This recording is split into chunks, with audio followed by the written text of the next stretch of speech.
કે અમેરિકાની ધરતીની ઉપર ડોક્ટર માર્ક, જગવિખ્યાત ડોક્ટર, એવો ડોક્ટર સાહેબ કે કેન્સરનો એવો સ્પેશિયાલિસ્ટ કે પોતાનું કોઈનું બીજાનું બાવડું પકડે તો લાખો રૂપિયા બાવડું પકડવાના થાય, એટલો જબરજસ્ત ડોક્ટર ભાઈ, નામના પણ એવડી કેન્સરનો ડોક્ટર. એને એક દિવસ કોન્ફરન્સની મિટિંગમાં જવાનું. એમના સેક્રેટરીને એમના ડ્રાઈવરને કીધું કે હેલિકોપ્ટર કાઢો. ડ્રાઈવરે કીધું કે હેલિકોપ્ટર બગડી ગયેલું છે, હેલિકોપ્ટર બગડી ગયેલું છે, ડ્રાઈવરે કીધું. અને મિટિંગની અંદર 2 કલાકમાં પહોંચવાનું હતું. તો કે કઈ રીતે જાવું? એ કે હેલિકોપ્ટર સિવાય કોઈ પણ જગ્યાએ પહોંચાય એમ નથી. એ કે બાઇક કાર લઈને ગયા હોય તો કઈ રીતે જવાય? એ કે ગાડીમાં જાય તો 4 કલાક જેવું થાય, 2 કલાકની અંદર તો આપણે પહોંચવાનું છે, વધીને વધી 2 કલાકમાં. પછી ટેકનોલોજીની દુનિયા બહુ છે બાપજી. ઇન્ટરનેટના માધ્યમથી નક્કી કર્યું કે આપણે જીપીએસ દ્વારા નીકળી જાય, જંગલની અંદરથી એક રસ્તો પસાર થયો. આવું એક ડ્રાઈવરે એ ડોક્ટરને સલાહ આપી. જિંદગીમાં કોઈ દિવસ ગાડીમાં ભાગે બે, હેલિકોપ્ટરમાં આવવા જવાનું, અને એમાંય તો જાય તો રોડ ઉપર, હાઈવે ઉપરથી જવાનું. અને એટલી અગત્યની મિટિંગ હતી તો એ ડોક્ટર એગ્રી થઈ ગયા, કાંઈ વાંધો નહીં, જંગલની અંદરથી રસ્તો જાય છે, આપણે જઈએ. કેટલી વારમાં પહોંચી જઈશું? બસ આપણે આપણા ટાઈમે પહોંચી જાઓ. અને સાહેબ, સેક્રેટરી, ડ્રાઈવર કમ સેક્રેટરી અને ડોક્ટર, આ 2 જણા જંગલના રસ્તામાંથી પસાર થાય. ધીમો ધીમો ધીમો ધીમો ધીમો ધીમો વરસાદ આવે. જીપીએસથી જેમ જેમ રસ્તો બતાડે, જેમ જેમ રસ્તો દેખાય એમ નીકળતા જાય. 1 કલાક, 1.5 કલાક થઈ.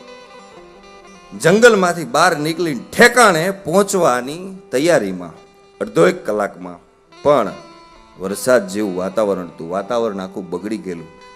સમય એવો આવ્યો, 1.5 કલાક થઈ. પોતાના મોબાઈલમાંથી જીપીએસ બતાવવાનું બંધ કરી દીધું. પછી ડોક્ટરને કીધું કે હવે જેમ તમને રસ્તો દેખાય એમ આગળ લેતા જાઓ. 2 કલાક થઈ, 2.5 કલાક થઈ, 3 કલાક થઈ. એવડો મોટો ડોક્ટર, કેન્સરનો સત્ય ઘટના છે સાહેબ, કોઈ ઉપજાવેલી વાત નથી. ઇન્ટરનેટ ઉપર તમે સર્ચ કરી શકો છો. ઈશ્વરના પ્રમાણ કેને કહેવાય, વિશ્વાસ કેને કહેવાય, શ્રદ્ધા કોને કહેવાય, ઈશ્વર તરફનો આપણા પ્રત્યેનો પ્રેમ કેને કહેવાય, કરુણા કેને કહેવાય, એની વાત કરું છું. 3 કલાક થઈ અને પછી ડોક્ટર અને ડ્રાઈવર રસ્તો મળે નહીં. પછી ડોક્ટરે ડ્રાઈવરને કીધું, એક કામ કરો, હવે પાછા આપણે ઘરે જઈએ. કે કેમ? મિટિંગમાં તો હવે જવાય નહીં, મિટિંગમાં તો કેન્સલ થઈ ગયું, આપણે પાછા ઘરે નીકળી. એની ગાડી એના રસ્તે પાછી વાળે છે ડ્રાઈવર. ડોક્ટર બાજુ બેઠા છે. 4 કલાક, 5 કલાક, 6 કલાક થાય. સાહેબ, જે રસ્તેથી આવ્યા એ રસ્તેથી ફરી પાછા જાય છે, છતાં પણ એને રસ્તો મળતો નથી. યાદ રાખજો મિત્રો, ઘરેથી બહાર નીકળી આપણી ઈચ્છાથી શકી, પણ આપણે જ્યાં પહોંચવું હોય ને એ એની ઈચ્છા હોય ને તો ત્યાં પહોંચી શકી. સાહેબ, કમાઈ આપણે શકી, પણ માણવું હોય ને તો એ પરમાત્માની ઈચ્છા જોઈએ. માણવાનો હક આપણો નથી. કમાઈ શકીએ આપણે. દુનિયાના સિકંદર અડધી દુનિયા ઉપર રાજ કરતો હતો, પણ માણી તો એટલું જ શીખ્યો જેટલી પરમાત્માની કૃપા હતી. એમ જે રસ્તેથી આવ્યા તો ખરી ડોક્ટર, પણ પાછી રિવેશ ગાડી મારી, રસ્તો મળે નહીં. અને વાતની શરૂઆત હવે થાય. વાતમાં જીવ હવે પુરાય, રસ્તો મળે નહીં. 6 થી 7 કલાક આ 2 વ્યક્તિ એવા ભટકા, જેમ ભૂખ્યું કૂતરું શેરીમાં આટા મારતું હોય એમ આ 2 જણા જંગલમાં ખોવાણા. અને પછી ડોક્ટરે કીધું કે ડ્રાઈવર, એક કામ કર ભાઈ, હવે પાછું નથી જવું. હવે મિટિંગની પણ ચિંતા છોડી દે. સવારથી નીકળ્યા છે, કાંઈ ખાધું નથી, પેટમાં આગ લાગી છે, ભૂખ લાગી. ક્યાંક આજુબાજુમાં નેહડું હોય, મકાન હોય તો ગોજ એને કે થોડું ખાવાનું આપે. સાહેબ, જે ડોક્ટર દર્દીનું બાવડું પકડે અને લાખો રૂપિયા લેતો હોય, જેના બંગલાની અંદર, જેના મકાનની અંદર બેઠો હોય, પાણી માગે દૂધ હાજર થઈ જાય હોનાના ગ્લાસમાં, સાહેબ એને જંગલની અંદર એક ભિખારીની ઘોડે બટકું રોટલો ગોતવાની પરિસ્થિતિ તો જોવો સાહેબ તમે, ક્યાંથી ક્યાં ટર્નિંગ લાગે છે. અને ડ્રાઈવરે કીધું કે દૂર સુધી મકાન છે, કે હાલો આપણે જઈને માંડીને વાત કરી. અને ચોખવટ ન કરી કે અમે કોણ છે, પણ કીધું કે અમે આ બાજુ જવાના હતા અટવાણા. અને નેહડાની અંદરથી એક ગરદણીએ દરવાજો ખોલ્યો અને બધી વાત કરી અને કીધું થોડુંક ખાવું છે. ખાનદાન માણસ હતો, એમના પત્નીને કીધું થોડુંક ખાવાનું બનાવો. જમવાનું બનાવ્યું, લાકડાનું તૂટલું ફૂટલું ડાઇનિંગ ટેબલ, ગરીબ માણાનું ખોડું, કઠિયારો હતો. વાત કરી માંડીને ધંધાની, લાકડા કાપીને મારું ગુજરાન ચલાવું છું. પણ દાતારી એના બાપુજીની ભાઈ, દાતારી ખાનદાની બેઠા અને જમવાનું આવ્યું. પેલો ડોક્ટર એટલો ભૂખો થયો તો થાળી આવી એ ભેગો ખાવા જ મીડ્યો.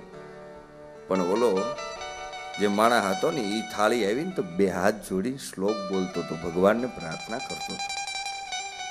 પેલો વિજ્ઞાનનો માણા હતો, એ એક ધારો એની સામું જોવે અને પછી કીધું, વિજ્ઞાનનો માણા હોય ને આવું તર્ક કાઢે, ભગવાનનું નામ લઈને તો એમ કે તમને કંઈક તકલીફ હશે. એને નથી ખબર કે એ ભગત છે, તકલીફ હોય તો જ નામ લે, ભગત નહીં સાહેબ. અને પછી કીધું, ભાઈ તમને કઈ તકલીફ છે? પેલા કીધું, કેમ ભાઈ? એ કે તમે ભગવાનનું નામ લ્યો છો એટલે હું તમને કહું, તમને કઈ તકલીફ છે? એ કે ના ના, મને કઈ તકલીફ નથી. પછી ડોક્ટરે કીધું, કઈ તકલીફ હોય તો વાત કરો, તમ તાર મૂંઝાવમાં. અને પછી પેલા માંડીને વાત કરી, સાહેબ એક અજાણ્યો મુસાફર થઈને આવેલો ને એમાં ઘર એક અજાણ્યા મકાનની નેહડાની અંદર બેઠા ને પછી ઓલા ગરદણી વાત કરી, સાહેબ કેમ એવું પૂછો છો? એટલે ડોક્ટરે કીધું કે મેં એવું સાંભળ્યું છે કોઈ પણ માણસને તકલીફ હોય ને ત્યારે એના ઈશ્વરને, એના અલ્લાહને, એના પરમાત્માને યાદ કરો. તમે ભગવાનને પ્રાર્થના કરો છો એટલે મને એમ થયું કે તમને કંઈક તમારા ઘરમાં તકલીફ હશે. કે હા ભાઈ, તમારી વાત સાચી, મારે તકલીફ છે, પણ કેવી છે ભાઈ? કીધા જેવી નથી. એ કે કયો?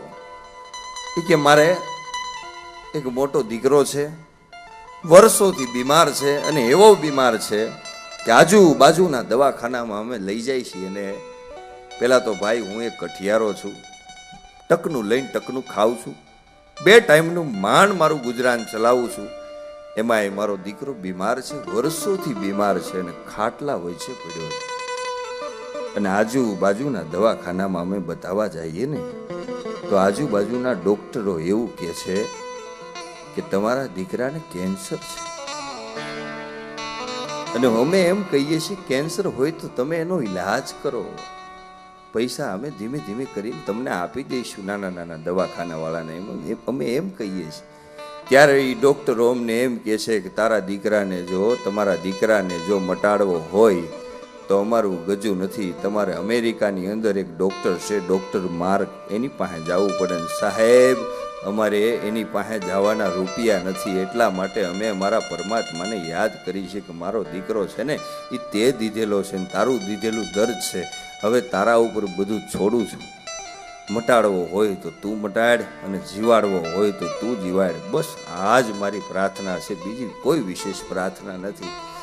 આટલું શબ્દ બોલ્યો ને ભાઈ, તાર ડોક્ટરના હાથમાંથી બટકું પડી ગયું. ભાઈ ક્યાં છે ભાઈ તારો દીકરો, ક્યાં છે?